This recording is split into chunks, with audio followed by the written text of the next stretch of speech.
Comme on vous l'a dit hier, nous avons démarré par un communiqué pour en tout cas constater l'arrestation de Pape Alé et voir le développement. Et effectivement, les avocats nous sont revenus avec des informations beaucoup plus précises. Et d'ailleurs, c'est ce qui explique aujourd'hui notre conférence de presse. Et lors de nos réunions, on a discuté d'un certain nombre, en tout cas, de points et d'actions à mener. Et cette conférence presse-là en fait partie. Et ce qui est sûr et certain, en tout cas, nous n'excluons aucune action.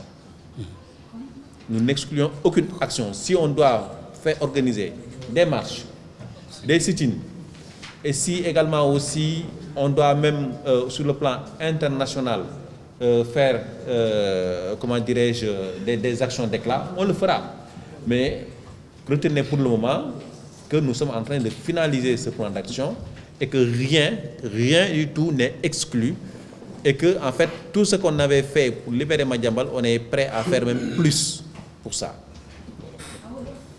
Oui, pour voir que le plan d'action bi ñu ngi ciy liggéey et yaakaar naa ne démarré nañ depuis démb bi nga xam te ne yëg nañ ne jàpp nañ Pape Alé et tey jii conférence presse bi ñuy def nii ci loolu la bokk li ñuy fàttali rek mooy que ne maanaam jot nañu waxtaan ci point yu bëri et vraiment aussi du ñu négliger benn action boo xam te ne dinañu mën a permettre ñu mën a libérer Pape Alé ci lu mu gën a gaaw et ci biir loolu bu jaree ñu marche dinañ marche et du ñàkk sax que dinañ déposer demande de marche ci du yàgg dara ci heure yi jëm ni n'est-ce pas et it aussi bu jaree sax ñu dem au niveau international lañ ko def mais li ngeen war a mën a jàpp ba xam que mooy que maanaam jamono ji ñi nekk di finaliser plan d'action bi et que bàyyiwuñu benn point boo xam te ne am na solo pour suñu naataango bi ñu mën ko bàyyi libérer ko.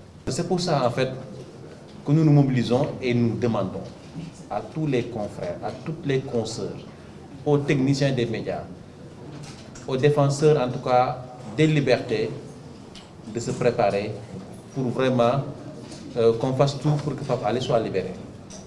C'est vraiment ça.